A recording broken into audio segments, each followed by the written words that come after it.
Sobat Penyembah, kembali kita berjumpa dalam program Worship at Home, menyembah dari rumah ke rumah dan di rumah-rumah.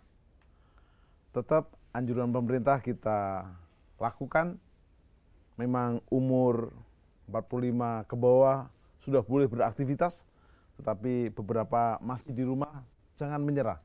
Tetap produktif, kreatif, dan inovatif, serta memuji dan menyembah dari rumah. Dan dalam program Worship at Home ini ada tema yang dahsyat, yang memang dibutuhkan oleh banyak orang, yaitu anti patah hati. Dan telah kita panggil spesialisnya Mas Jarod Wijanarko. Dari wajahnya itu anti patah hati. Nggak pernah. Nggak pernah patah hati. Nggak pernah lewat. Nggak pernah lewat. Telah hadir juga grup Progo Laras, Campur Sari Rohani, dipimpin oleh Bapak Sugiono. Terima kasih Sugeng Rawo. Dan kita akan bersama-sama menggali tema ini, karena banyak orang mengkoleksi patah hati. Patah hati itu di figura, dikoleksi, terus bahkan sekarang ada barisan sakit hati. Rasanya kalau orang sakit hati ketemu sakit hati, jukit bareng pun lucu gitu loh. Tetapi itu nggak salah sih, tapi ya untuk apa? Nah, Mas Jarod coba membuat terobosan bagaimana hidup ini di era pandemi corona yang hampir berakhir, kita bebas dari patah hati. Iya. Mas Jarod, apa ciri-ciri orang patah hati? Iya, orang hatinya patah, apatis, nggak semangat. Ya, contoh apatis nih, kalau orang lagi jatuh cinta gitu ya, kebalikannya gitu ya, itu kan antusias, semangat. Begitu patah hati, udah malas mandi, malas gosok gigi, itu udah tanda-tanda patah hati itu ya kan. Begitu ada cinta, sehari mandi 3 kali. Makanya kalau banyak ibu-ibu di sini yang misalnya suaminya malas mandi, itu nggak ada cinta itu, ya kan? Jadi orang patah hati itu apatis gitu. Lalu orang patah sakit hati ketemu sakit hati, itu nikmat sekali. Karena saling menguatkan sakit hatinya, gitu kan? Orang wah ngobrolnya bisa berjam-jam. Kalau orang patah hati nikah sama orang patah hati? Wah itu 2 setan menikah. Nah, maka saya menyarankan begini, kalau saya ketemu, atau gini, kenapa orang patah hati? Kebanyakan kan kita bicara patah hati, mungkin yang pertama ya emang putus cinta lah ya. Jadi orang begitu putus cinta gitu ya, nangis-nangis deh. Wah apalagi yang si cewek ini cinta pertama gitu ya. Wah udah pertama kali jatuh cinta, wah udah nangis-nangis. Maka saya sering nasihati, nangis-nangis boleh 3 hari aja ya. Nggak boleh lebih 3 hari, karena di pohon-pohon itu banyak tulisan, lebih 3 hari lapor Pak RT. Nah, jadi nangis-nangislah, gulung-gulung boleh ya, mau glosor juga boleh 3 hari. Hari yang keempat berdoa ya, Tuhan terima kasih kalau saya tidak jadi sama kunyuk satu itu ya, sebab masih banyak kunyuk yang lain. Tapi saya nggak mau Tuhan dengan para kunyuk ya, saya mau dengan anaknya Tuhan gitu. Jadi itu doa yang menurut saya tuh nanti ketika doanya baru sampai kalimat sebab masih banyak kunyuk yang lain, itu Tuhan langsung perhatikan gitu kan. Malaikat pun juga begitu, wah. Jadi saya menyarankan kalau doa itu jangan serius banget ya, sering-sering ketawa. Kenapa? Jadi kalau saya doa pun lucu. Kenapa? Karena banyak orang itu doa tuh nangis-nangis gitu kan. Saya tuh kasihan sama Tuhan dan para malaikat, lihatin orang nangis terus gitu. Jadi kalau saya berdoa gitu ya, itu Tuhan langsung panggil malaikatnya, kumpul. Kenapa? Yang lucu datang gitu. Jadi begini ya, sekaligus orang sakit hati itu kebanyakan putus cinta. Tapi sekaligus obatnya sebenarnya atau anti patah hatinya itu gembira. Ya, karena orang kan kita pada ayatnya dalam Amsal bahwa hati yang gembira itu membuat muka berseri-seri. Tapi orang yang patah hati membuat semangat itu patah. Nah makanya supaya hatinya tidak patah, karena dari patah hati, sakit hati, udah itu hatinya hancur deh. Maka Tuhan berkata bahwa Alkitab berkata Tuhan dekat sama orang yang remuk hati. Sudah bisa patah hati, bisa hancur hati, bisa remuk. Tapi hati yang gembira itu bikin mukanya berseri-seri. Nah maka kita perlu belajar untuk gembira sekalipun lagi patah hati. Yes. Biasanya orang yang patah hati itu juga pengen mematahkan hati orang lain. Balas dendam. Balas dendam. Jadi karena saya udah dilukai, bukan saya, seseorang dilukai. Teruskan aja saya. Jangan. Kok nggak jadi? Saya kayaknya jarang patah hati. Buat apa patah hati?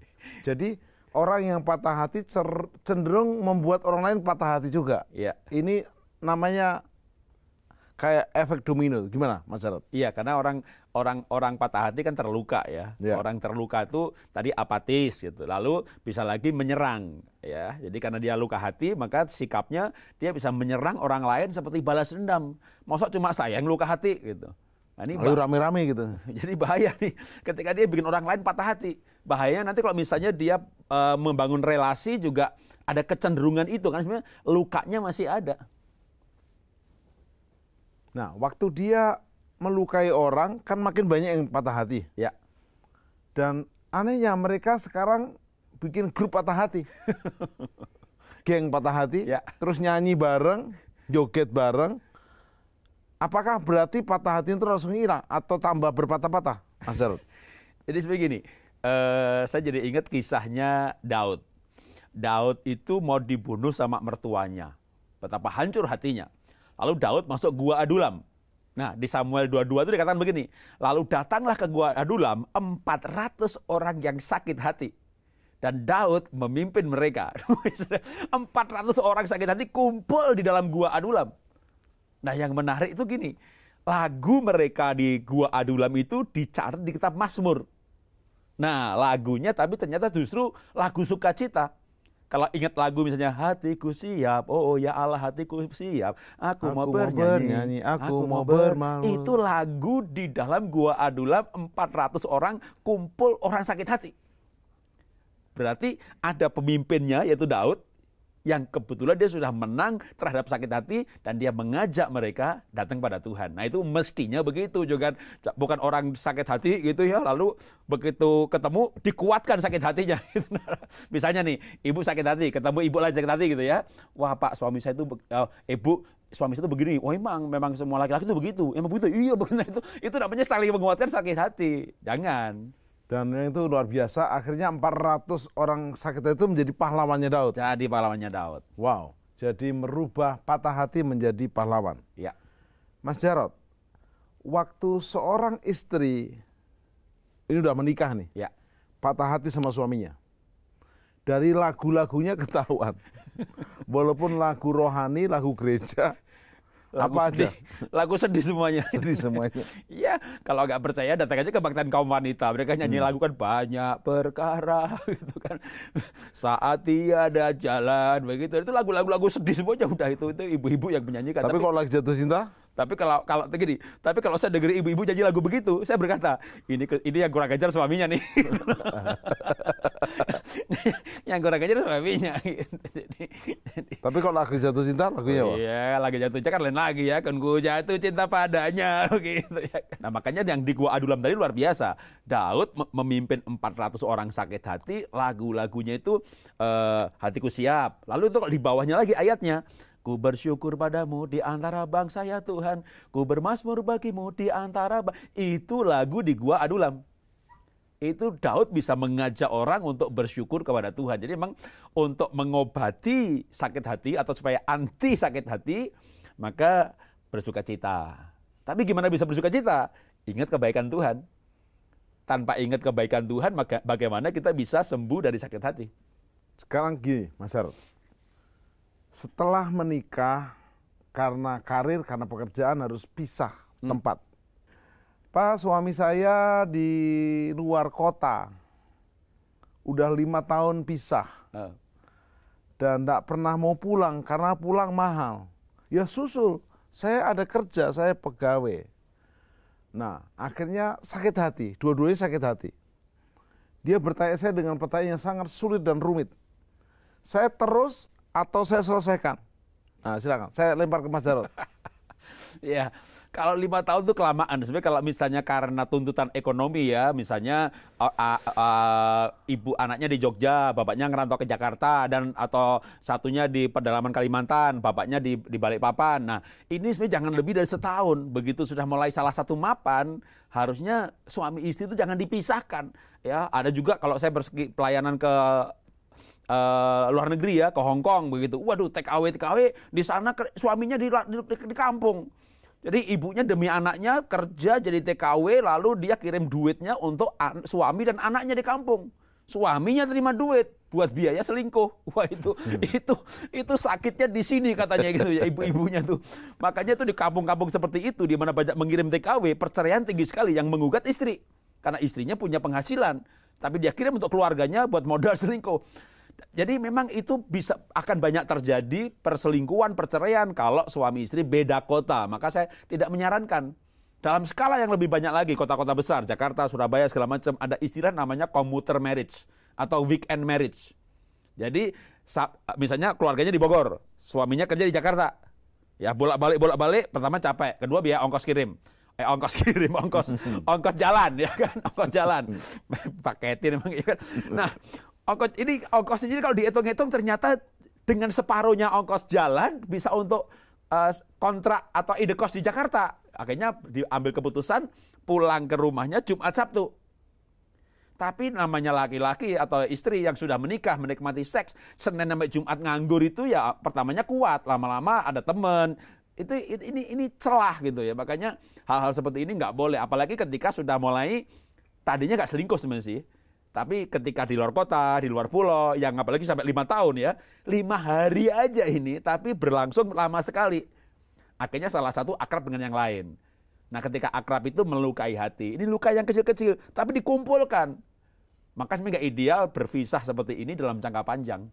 Lebih baik apapun terjadi gabung aja. Gabung saja, berjuang bersama-sama gitu. Atau kalau pisah sebentar lah, setahun 2 tahun menurut saya sih, itu udah kelamaan sebenarnya. Ketika salah satu harus demi masa depan berjuang beda pulau, beda kota. Tapi setelah itu ya bareng aja suami istri. Baik, kembali Mas Jarod. Kepada sosok yang dilukai, dikecewakan, apa sikapnya supaya dia bisa bangkit? Jadi daripada dia mengkoleksi sakit hati, mengkoleksi patah hati, lalu buat puisi, lalu bikin pigora, daripada hanyut dalam arus sakit hati, bagaimana mulai pulih? Saya bagi anak muda yang putus cinta, suami istri yang cerai atau dikhianati. Ketiga adalah karena pandemi corona ini harus di PHK, kehilangan bisnis. Jadi ini harus 3 nih, sebagai anak muda, sebagai keluarga, sebagai eksekutif atau bisnismen. Silakan. Yang pertama kalau putus cinta ya, ambil aja firman Tuhan berkata begini, Roma 8, 28, 29, bahwa Tuhan mengizinkan segala sesuatu mendatangkan kebaikan. Atau misalnya Pengkhotbah 3, bahwa Tuhan membuat semuanya indah pada waktunya. Jadi kalau Tuhan izinkan putus dengan seseorang, maka percaya dah Tuhan akan berikan yang lebih baik. Jadi segera bangkit dengan keyakinan, karena yang membuat kita bisa bangkit dari sakit hati adalah harapan akan janji Tuhan menyediakan yang baik. Kalau misalnya yang suami istri dikhianati, sebelum dikhianati mungkin yang lebih kecil lagi dah, yang paling banyak semua rumah tangga pasti terjadi. Nah, kalau pengkhianatan mungkin enggak gitu ya, bertengkar udah. Nah, saya ini suaminya dulu ya, kalau menghadapi istri yang ngajak bertengkar dulu gitu ya, mengajak bertengkar melulu gitu. Udah, menurut saya bapak itu ngalah, ya belajar ngalah. Kenapa harus mengalah? Kan suami itu kepala keluarga, pemimpin rumah tangga, bukan. Kenapa harus mengalah? Karena nggak punya alasan yang lain, ya kan? Nggak punya alternatif. Namanya suami itu mending ngalah. Kenapa? Saya bilang nggak ada alternatif. Karena memang suami itu nggak bisa mengalahkan istri. Kayaknya belum paham. Tolong perhatikan para bapak nih. Ya, belum yakin kayaknya ya. Belum. Bapak tuh nggak bisa mengalahkan istri. Masa sih? Bisa dong. Kalau bertengkar nih, tak bentak aja dia, tempeleng, pak, diem dia. Iya, bapak menang bertengkar. Tapi kalah relasi. Kenapa kalah relasi? Begitu dibentak, ditempeleng ini, istrinya diem kalah. Bukan kalah. Ya, dia diem aja. Seminggu, 2 minggu, 3 minggu, 4 minggu, bapak baru sadar bahwa dia kalah. Kenapa? Mau ngajak bercinta kagak bisa. Ya kan? Mau makan nggak bisa. Makan kagak bisa. Jadi malam-malam dia mikir, kenapa jadi begini ya? Kenapa gue yang jadi yang kalah ya gitu. Maka minggu yang ketiga keempat, bapak mulai baik sama istri. Bah, kalau mau ke pasar tak antar yuk. Ya, kalah. Kalah. Jadi suami itu nggak bisa mengalahkan istri. Jadi kenapa harus mengalah? Karena bapak tidak punya pilihan yang lain. Ingat aja itu ya. Jadi mengalah. Udah, itu kalau kita mengalah, maka nanti tentu istrinya sakit hatinya hilang. Kita beresin satu dulu gitu. Kalau istrinya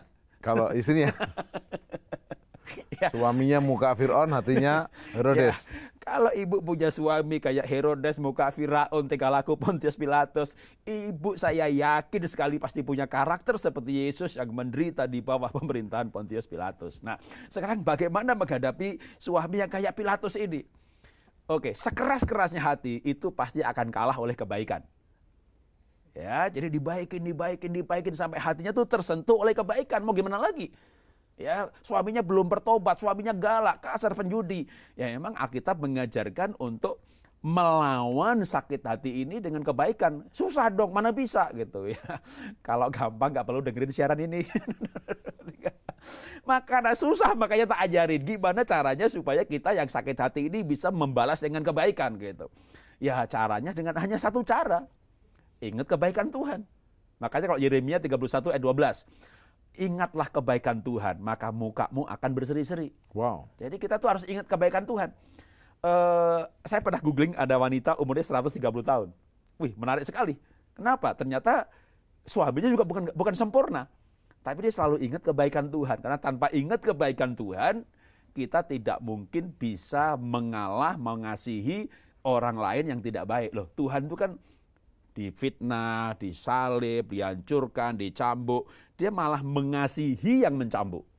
Jadi gini, Alkitab pada ayat lagi yang gini, dalam hidupmu bersama, taruhlah pikiran perasaan Kristus.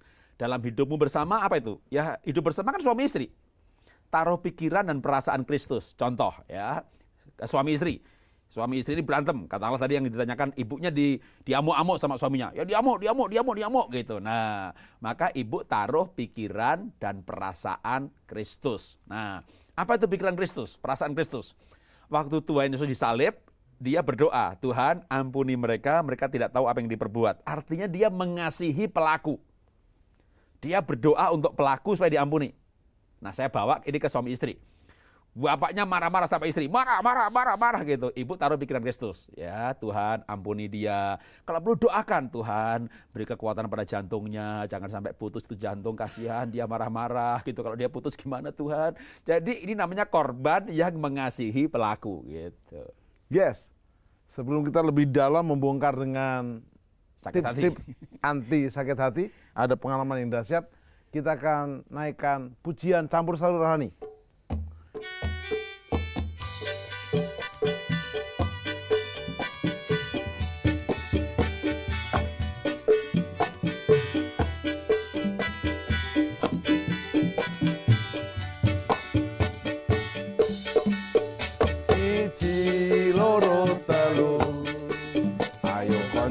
Podo melu 4, 5, 6 derek Gusti yo sing temen 7, 8, 9 derek Gusti aja sembrono 10 wis genep derek Gusti mesti slamet.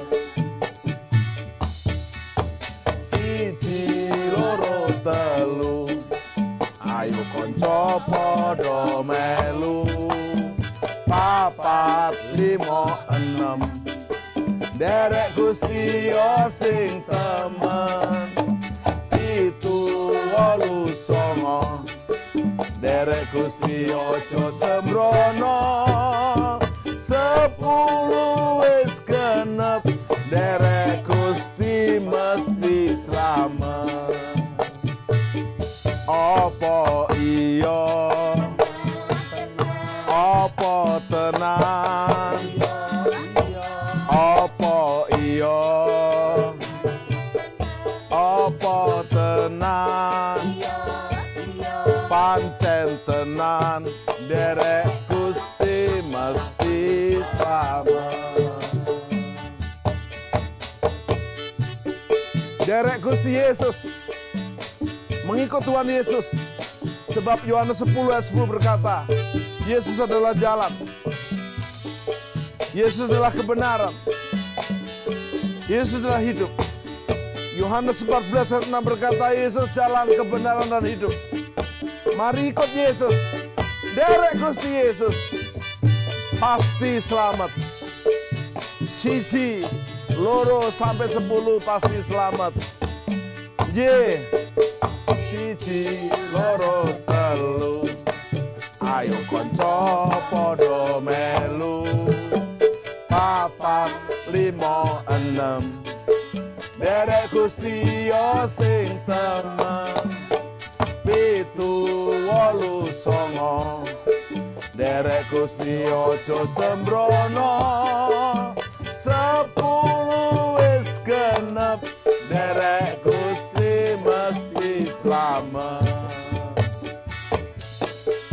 siji loro telu ayo kanca padha melu papat lima enem derek Gusti sing temen pitu wolu songo derek Gusti aja sembrono 10 wis genep derek Gusti mesti slamet apa iya apa tenan apa iya apa tenan pancen tenan derek Gusti mesti slamet pancen tenan derek Gusti mesti slamet.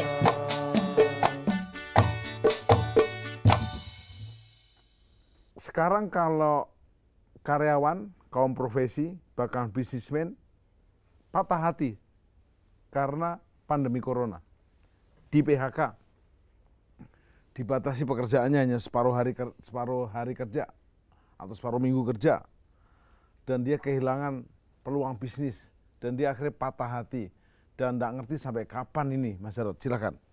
Ya, orang patah hati bisa patah semangat karena kehilangan. Ya, kehilangan pekerjaan, kehilangan harapan, atau bekerja tapi disuruh bekerja di rumah, dan ternyata bekerja di rumah ini juga ada dampaknya, misalnya gajinya dipotong separuh, jadi kehilangan pendapatan.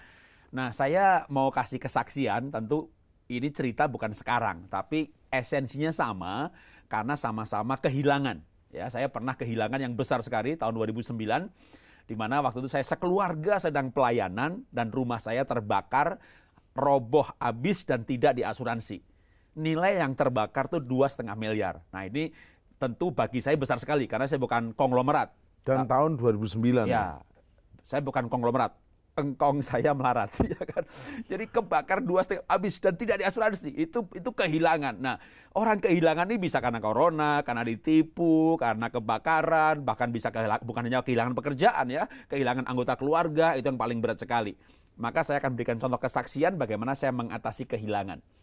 Nah, waktu saya pulang dari luar kota, itu rumah udah roboh. Ya, karena kita semuanya di luar kota, kita nggak bisa bawa barang satupun dikeluarkan.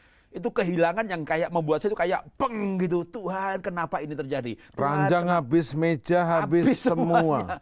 Wow. Habis, udah. Habis. Penyebabnya apa? Nah, konslet. Konslet. Karena kita di luar kota. Nah, ketika mengalami ini tentu saya bergumul. Tuhan, kenapa ini terjadi? Nah, kekuatan itu bangkit karena dapat pengertian dari Tuhan. Nah, apa pengertian yang saya dapatkan dari Tuhan? Pengertian bahwa hidup ini sekolah kehidupan. Kalau kita mengalami sesuatu, itu bisa ujian dari Tuhan. Karena Alkitab berkata, Tuhan tidak mencobai, yang mencobai iblis. Tapi bisa pencobaan ini dirubah oleh Tuhan menjadi ujian. Kalau respon kita benar, maka kita naik kelas. Jadi supaya melalui peristiwa hari ini juga, segala pandemi, masalah, kita mungkin secara ekonomi hancur, tapi kita naik kelas rohani, kita naik kelas sosial, kita naik kelas kemuliaan. Nah, ketika saya dapat pengertian itu, bahwa yang saya alami ini ujian, lalu gimana jawab ujiannya? Respon kita itulah jawaban atas ujian. Kalau responnya benar, kita naik kelas. Oke, saya akan cerita apa yang respon saya waktu itu. Waktu saya kehilangan harta benda habis ludes, saya nyarinya 13 tahun, hilang. Habisnya hanya dalam 2 jam saja. Maka saya dapat pengertian satu, ya, bahwa harta itu nggak kekal. Dari dulu juga saya tahu, tapi nggak sampai ngeh gitu loh. Jadi kalau Anda mau ngeh, boleh juga selesai acara ini cari korek api. Buangin rumahmu. Jangan ya, nggak perlu ngalami. Saya dapat pengertian harta itu tidak kekal. Nah, tapi dari pengertian itu, saya melangkah pada respon saya.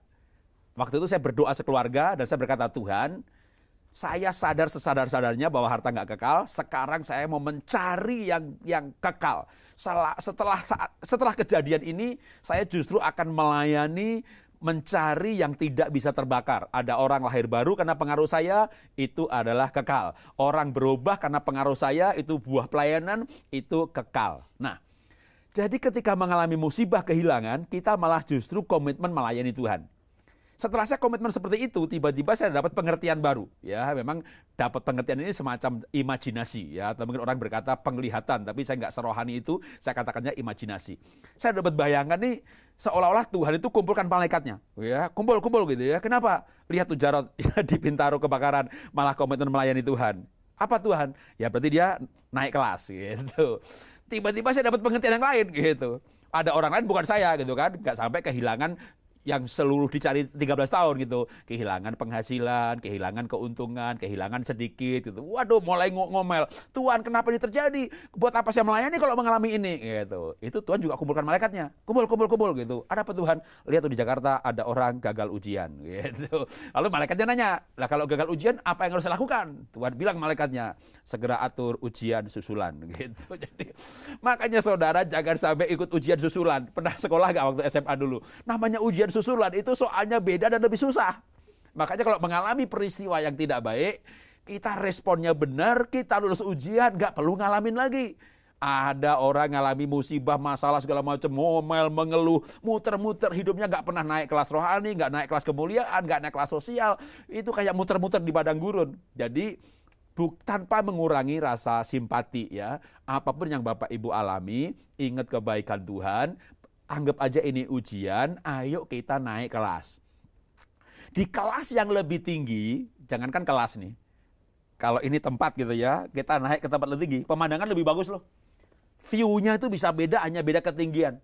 Nah, maka kalau kita naik kelas, di kelas yang lebih tinggi, itu segala sesuatu lebih mudah. Kalau saya sambung kesaksian saya mencari harta benda 12 tahun, lalu kebakar. Karena saya merantau ke Jakarta ini mengadu nasib. Saya orang miskin, kiri pol. Miskinnya seperti apa? Contohnya? Paling tidak waktu kecil saya jualan es lilin, bapak saya jagai tanahnya orang lain. Sampai saya kuliah pun tinggal di pinggir Sungai Ciliwung, begitu. Tahun 90 saya masuk Jakarta, tinggal di pinggir kuburan Kuningan Jakarta, kontraknya 450.000 untuk 6 bulan. Udah gitu dah. Wow.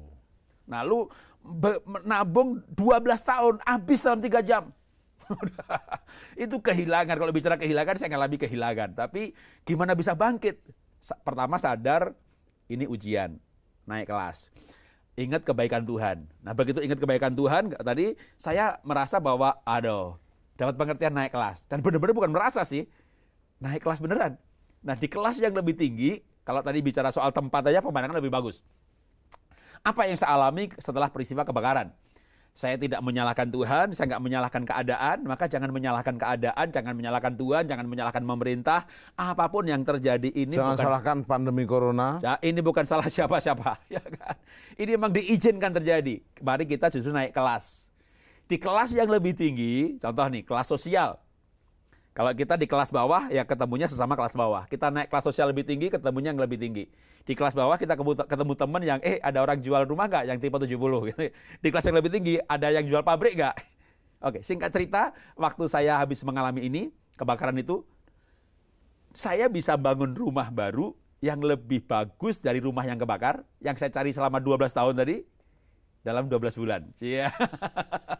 Itu kalau sudah naik kelas tuh memang jadi beda. Tapi waktu ngalami itu sengsara.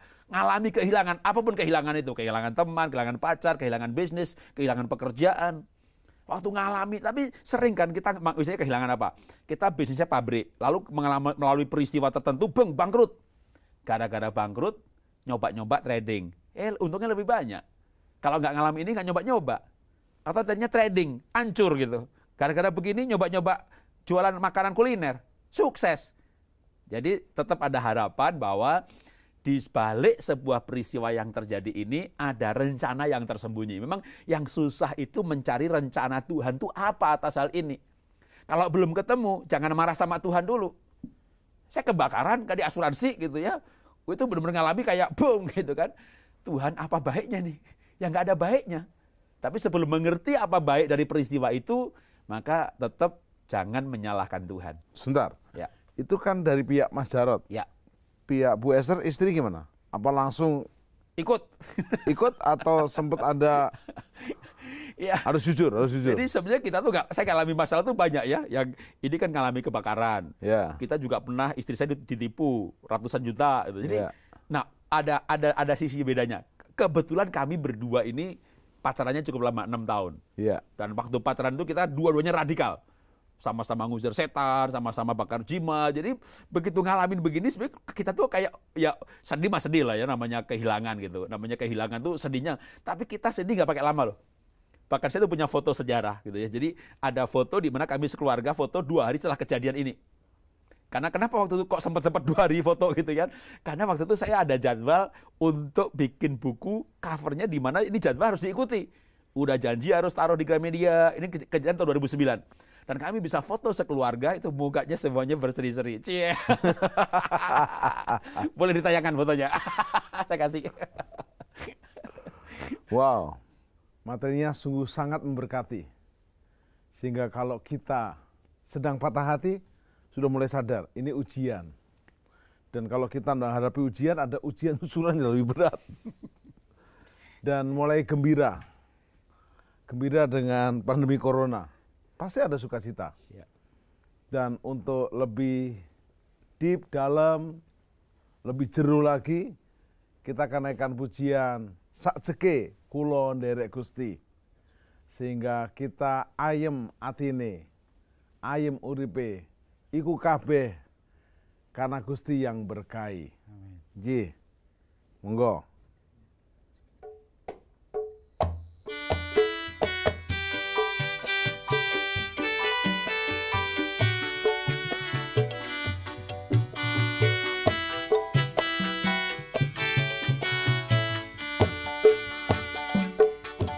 Sakjeke kula nderek Gusti, uripku tansah diberkahi, hatiku ayem tentrem, hatiku ayem tentrem, kabeh iku Gusti Yesus kang maringi. Sakjeke kula nderek Gusti, uripku tansah diberkahi, hatiku ayem tentrem, hatiku ayem tentrem, kabeh iku Gusti Yesus kang maringi.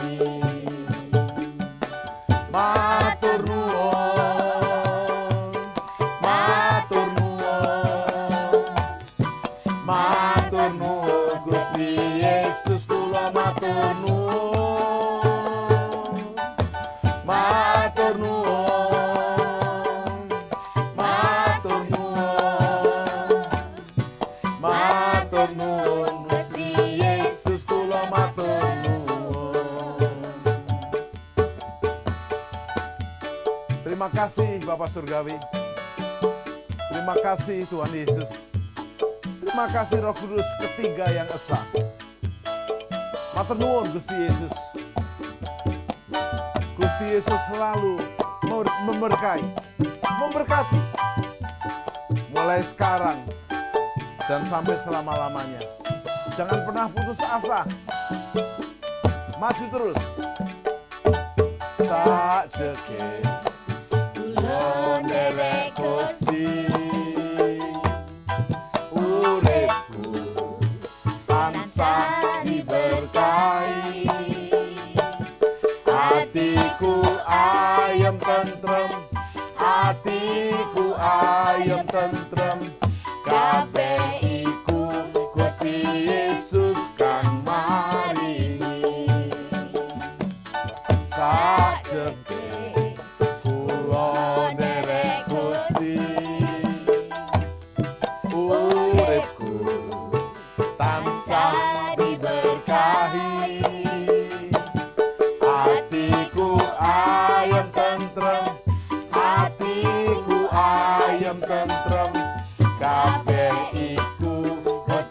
Yesus kang maringi.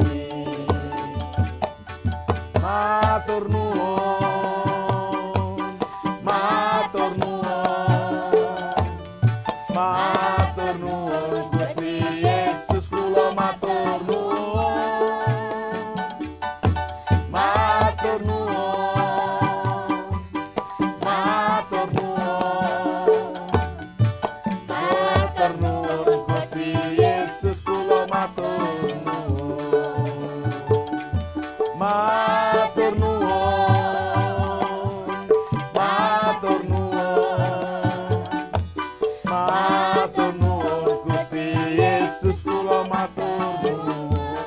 Yes. Matur nuwun, matur nuwun, matur nuwun Gusti Yesus, kula matur nuwun. Matur nuwun Gusti Yesus. Sobat penyembah, kembali kita kepada spesialis anti patah hati.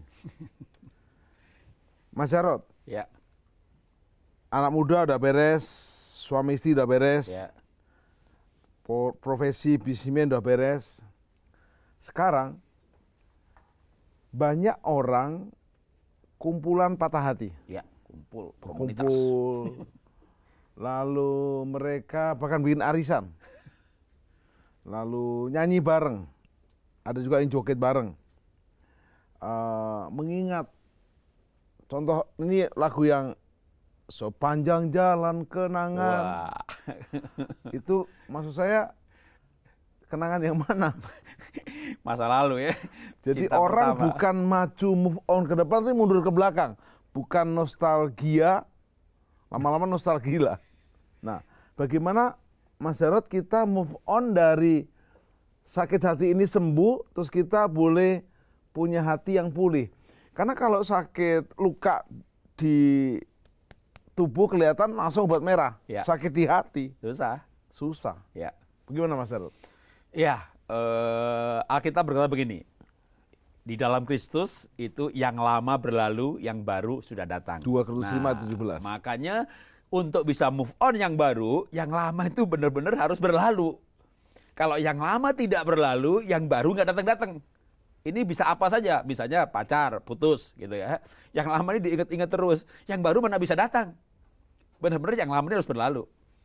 Ngalami bisnis yang gagal, udah. Dulunya pernah sukses, udah. Kenangan masa lalu, kebanggaan masa lalu boleh-boleh aja, tapi jangan terus disesali sampai kita nggak bisa mengharap masa depan. Jadi di dalam Kristus yang lama berlalu, betul-betul lupakan ya. Memang sebenarnya nggak bisa melupakan sih. Otak kita ini nggak punya fungsi delete. Lalu gimana dong bisa berlalu yang lama? Karena kita nggak bisa melupakan. Pak, gimana saya melupakan si mantan? Mana bisa melupakan? Otak kita nggak ada fungsi delete. Maka yang harus dilakukan bukan melupakan, tapi mengampuni. Sehingga kalau mengingat yang lalu, nggak sedih lagi, tapi malah bangga bahwa saya bisa mengampuni. Entah itu ditipu, dikhianati, kerugian. Kalau kerugian kadang-kadang kita kuat. Kenapa? Ya emang saya salah ngambil keputusan sehingga bisnis saya rugi. Itu kadang lebih mudah. Kayak saya kebakaran, bahkan orang bilang lebih mudah. Kenapa? Wah, ini kecelakaan. Ini apa namanya? Ya kejadian. Tapi yang susah itu ketika ditipu, ya, dalam bisnis ditipu atau pacaran dikhianati, bahkan bukan pacaran nih, sudah tunangan Pak Jarod. Bahkan lagi Pak, ini bukan tunangan lagi Pak. Kita itu sudah siap pesta nikah, undangan sudah beredar gitu udah. Itu makin itu lukanya makin dalam. Nah, maka saran saya tidak akan menyarankan jangan lupakan. Mana bisa? Saya setuju, nggak bisa dilupakan karena emang otak kita nggak punya fungsi delete. Maka caranya adalah mengampuni. Ya, mengampuni. Nah, dengan mengampuni waktu ingat kejadiannya, karena sudah mengampuni, kita malah bisa merasa begini. Saya punya jiwa besar, saya bisa mengampuni. Jadi waktu ingat malah merasa punya jiwa besar. Tapi kalau melupakan nih ya, lupain gitu. Di gereja ketemu, kurang ajar.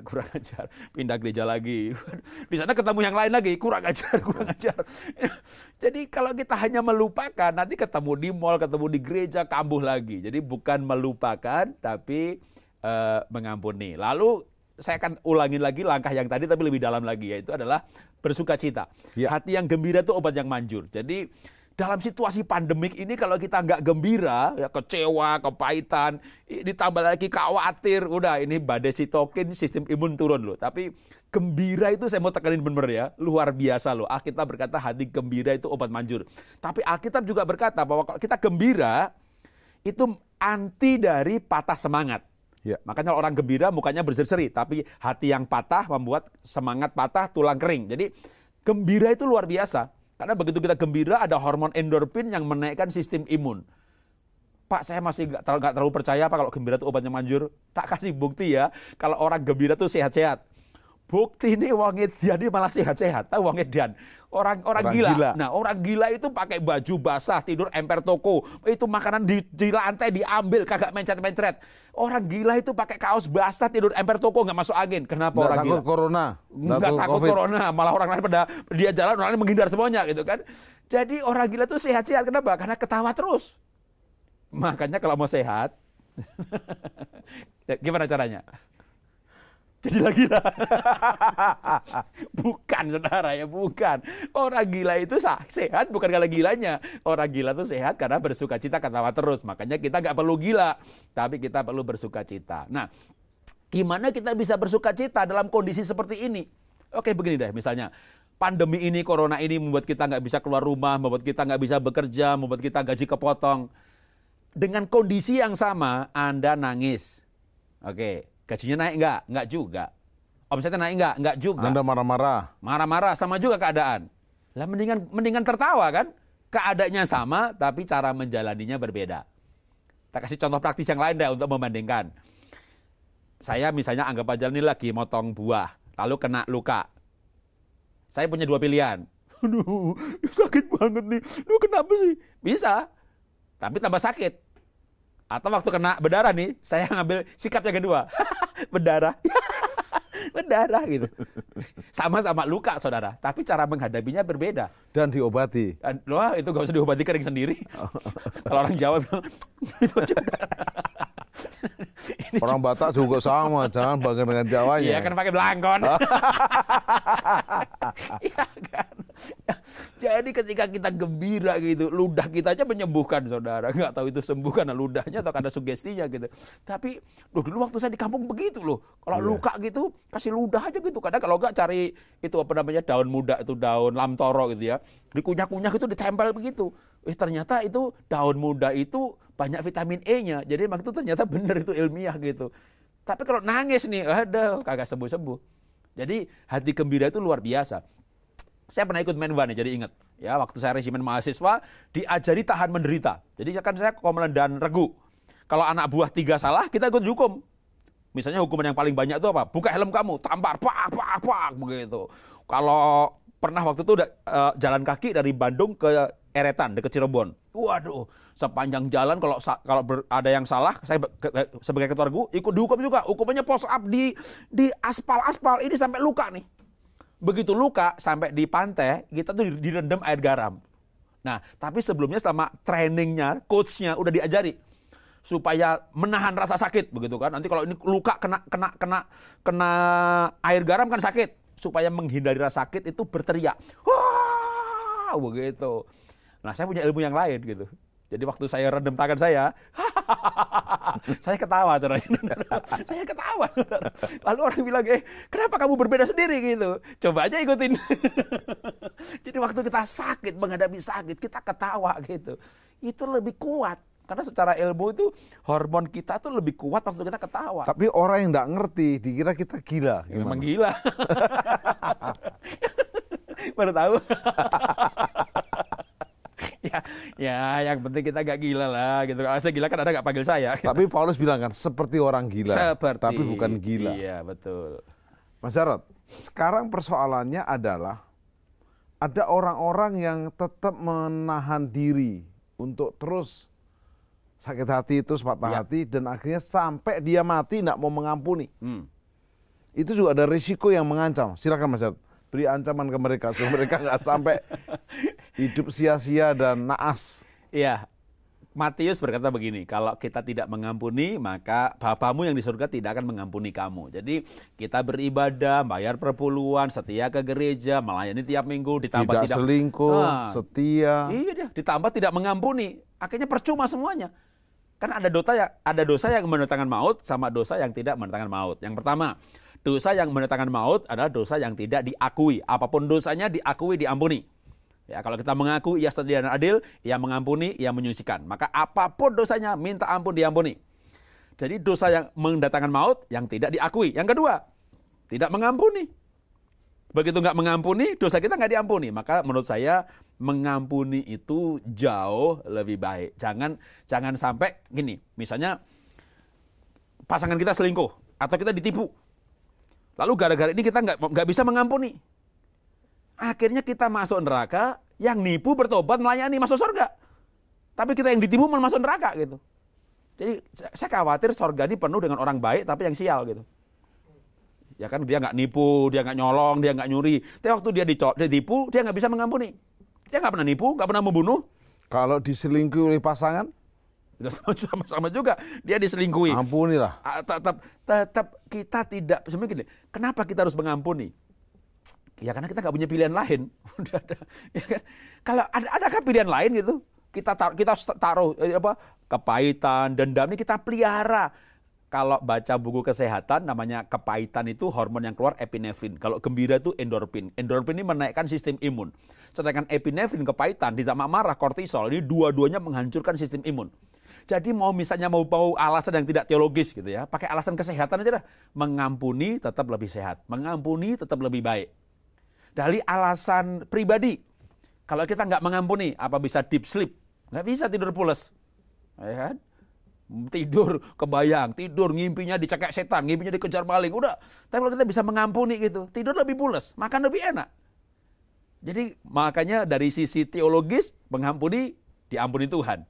Dari sisi kesehatan, dari sisi psikologis, dari segi apapun juga yang namanya mengampuni tetap jauh lebih baik. Dan itu sebenarnya kata kunci untuk tidak sakit hati tadi.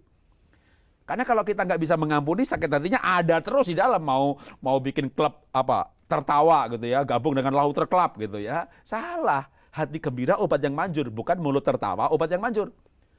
Mulut tertawa nih, wah kurang ajar loh, wah kok baru kurang ajar. Ini ketawa, tapi hatinya sakit hati kan. Yang keluar tetap epinefrin. Jadi hati ini tubuh kita ini nggak bisa dibohongi satu sama yang lain. Hatinya kecewa, otaknya kan bukan merekod mulut yang ketawa, hati yang kecewa. Yang diproduksi waktu mulutnya ketawa bukan endorfin.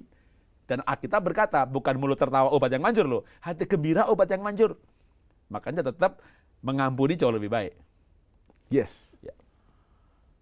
Sobat penyembah, waktu kita sudah belajar lulus ujian, mengampuni, hati yang gembira, bersyukur. Ada satu hal yang penting adalah kita ada di lingkungan yang banyak orang sakit hati. Iya.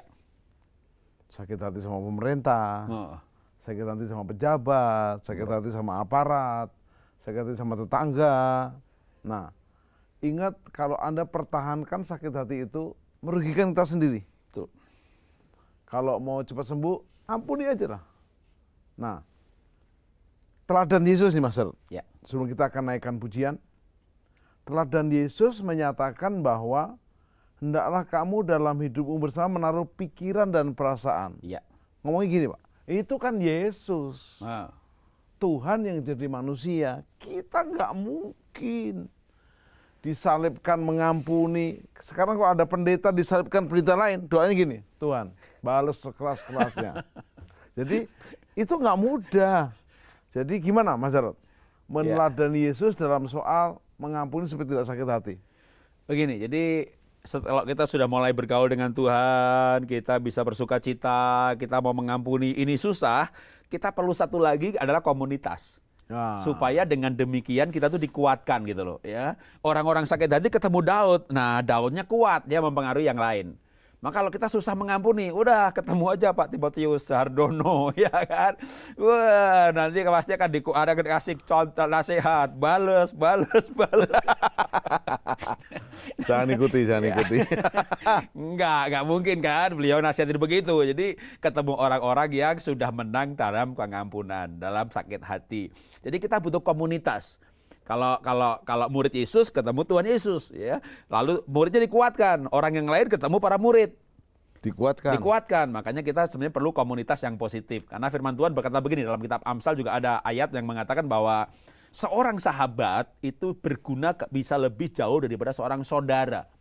Itulah kenapa kita perlu punya komunitas. Kita juga mengatakan supaya dalam hidupmu bersama, itu berarti kan komunitas. Engkau saling menguatkan. Nah, dalam hidup bersama tadi sempat disinggung, taruh pikiran dan perasaan Kristus. Apa sih pikiran Kristus? Firman Tuhan. Yes. Apa sih perasaan Kristus? Kasih. Makanya kita perlu baca firman supaya otak kita, pikiran kita itu firman. Hati kita kasih. Tadi sudah kasih tahu bahwa misalnya Tuhan Yesus waktu disalib dia berdoa untuk yang melakukan, ya kan, mengasihi. Jadi kalau ibu dianiaya, suami katakan, Tuhan ampuni dia, Tuhan kasihan dia nanti masuk neraka. Korban yang mengasihi pelaku. Tuhan Yesus mengasihi pelaku. Itu kasih Kristus. Dibalik, sekarang suami dianiaya istri, harus adil dong. Suami disakiti istri, dicereweti, Nah, Anda punya pengalaman? Enggak. Nggak boleh pulang kan? Saya bebas dari pengalaman itu. Okay. Saya sudah pelajari trik-trik dari Mas Jarod di Keluarga Indonesia Bahagia. Ya, jadi kalau misalnya siapapun yang mengalami aniaya, ya bisa suami menganiaya istri, hari-hari zaman sekarang juga bisa juga suami dianiaya oleh istri, gitu ya. Jadi kita perlu belajar menaruh nggak menganiaya sih, nguatur semuanya. Jadi kita perlu belajar taruh pikiran Kristus. Nah, pikiran Kristus itu kan firman Tuhan. Ya. Contoh misalnya waktu Tuhan Yesus menjadi manusia, dia menjalani hidupnya sebagai manusia. Dia ada macam-macam pencobaan. Kalau kita sekarang pencobaannya bicaranya soal membalas, soal sakit hati. Tuhan Yesus menang karena dia berkata apa? Ada tertulis, ada tertulis, ada tertulis. Nah, kita juga harus bisa berkata ada tertulis. Itulah kenapa harus taruh pikiran Kristus. Dan pikiran Kristus itu firman, kita baca ayat-ayat, baca. Sampai nanti ketika misalnya komunitas yang negatif, kita belum masuk positif. Balas aja, ada tertulis, jangan membalas kejahatan. Jadi kita bisa berkata ada tertulis. Atau Daud contohnya. Daud di Gua Adulam itu ketika dia pergi ke sebelum Gua Adulam, dia di En-Gedi dulu. Nah waktu di En-Gedi, Saul masuk di situ. Ya, Saul ini kan ngejar-ngejar Daud nih. Kurang ajar, saya bunuh tuh orang, saya bunuh. Saking marahnya ngeden, karena ngedennya dia pengen beol. Itu bang cerita agak lucu itu, ya kan? Loh bener dia pengen beol, atau masuk ke dalam gua. Bawa jubahnya. Dia ditulis buang hajat. Ya. Habis buang hajat dia tidur, lega. Ya, sampai jatuh pokoknya. Lega. Iya, gitu. terus saja. Nah, jadi begitu dia lega, dia tidur pulas. Lalu sahabatnya Daud bilang begini, bunuh itu, Tuhan tuh menyerahkan musuhnya dalam tanganmu. Temannya ini ngasih nasihat pakai ayat. Sesungguhnya Tuhan telah menyerahkan musuhmu ke dalam tanganmu. Tapi Daud menjawab dengan ayat yang lain. Ada tertulis, jangan mengusik orang. Jadi supaya menang itu harus berkata ada tertulis, ada tertulis. Supaya bisa berkata ada tertulis, taruh pikiran Kristus. Jadi kalau mau menang nih lebih kuat lagi nih kemenangannya. Nah, taruh pikiran Kristus, yaitu firman Tuhan. Karena itu terus belajar firman Tuhan. Betul, harus. Bukan hanya ngeroh-ngeroh saja, belajar firman. Iya. Baik, Sobat Penyembah, kita akan bersama mengakhiri tema ini yang sangat powerful. Ingat baik-baik, walaupun tidak punya peran mendilit sakit hati dan kawan-kawannya, tapi kita bisa memilih untuk seperti Kristus. Yes. Ini keren banget. Dan kita akan bersama naikkan pujian dengan Progolaras ini, yaitu wonten panglipuran. Amin. Ing Gusti Yesus. Ada penghiburan dalam Gusti Yesus. Biarlah pujian ini menguatkan kita dan juga memberkati kita. Mari nyanyikan, dari wajah Anda menyanyi ketahuan Anda sedang sembuh dari sakit hati. Amin. Atau sedang dilanda sakit hati. Wonten panglipuran. Monggo, Progolaras.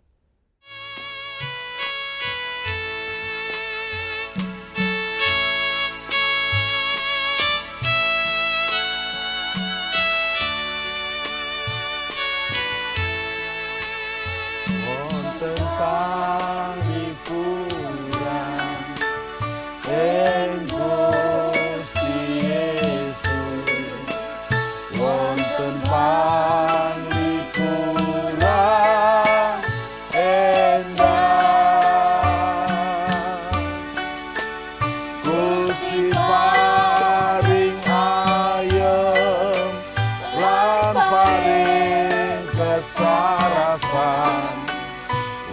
wonten panglipuran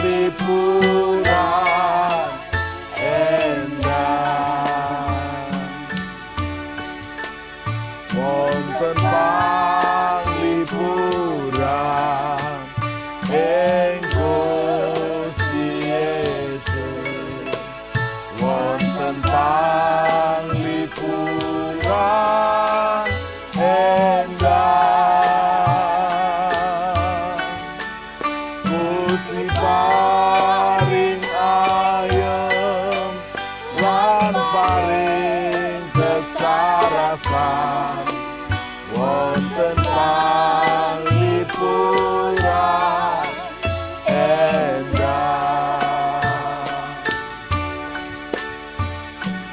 Gusti nimbali,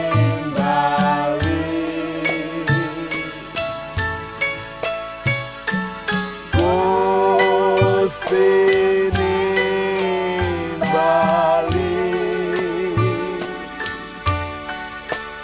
Gusti nimbali kula yang besar, kula ditimbali Gusti,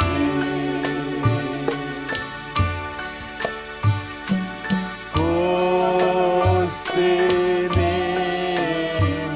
nimbali,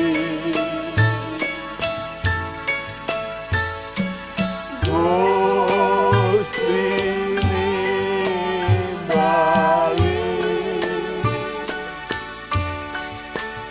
Gusti nimbali kula yang besar, kula ditimbali Gusti.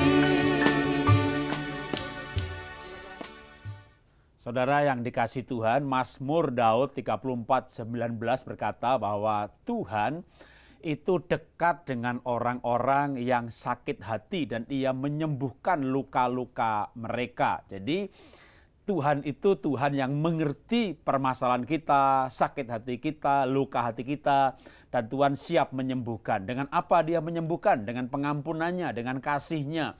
Kalau kita mau datang kepada Tuhan, kita jujur kepada Tuhan. Mungkin kita agak susah untuk jujur sama orang lain mengenai masalah kita. Tapi percaya bahwa Tuhan mau mendengar permasalahan kita.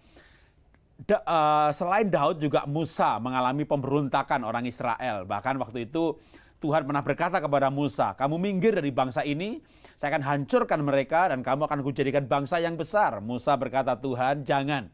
Nanti orang berkata apa? Bangsa Israel dibawa keluar dari Mesir untuk dibunuh di padang gurun. Musa seharusnya bisa punya alasan sakit hati dengan bangsa Israel yang terus memberontak kepada Tuhan dan kepadanya. Tapi kenapa Musa tidak sakit hati? Karena Musa bercerita ketika dia naik ke Gunung Sinai. Bahkan Alkitab menulis waktu dia turun dari gunung itu. Kedua loh hukum Allah ada di tangan Musa. Ia mukanya bercahaya karena ia bergaul dengan Tuhan. Ketika Musa menghadapi banyak masalah, dia bergaul dengan Tuhan. Dia turun dari gunung, mukanya bercahaya. Kenapa? Saya percaya. Itu karena Tuhan juga sudah menyembuhkan hati Musa yang menangani begitu banyak permasalahan dari bangsa yang pemberontak. Jadi apapun yang Anda alami, saya percaya Tuhan saya, Tuhan saudara adalah Tuhan yang menyembuhkan hati. Mari kita buka hati kita buka tangan kita. Percayalah, tidak ada yang kebetulan. Biarlah sharing dari hambanya Mas Jarod Wijanarko membuat kita memiliki hati yang anti patah hati. Mari kita berdoa, sempurnakan firman-Mu, pujian-Mu, semuanya untuk kemuliaan nama-Mu.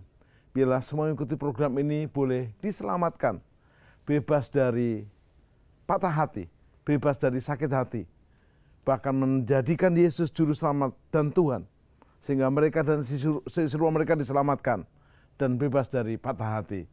Berkat dari Bapa, Tuhan Yesus dan Roh Kudus sempurna dalam nama Yesus. Amin.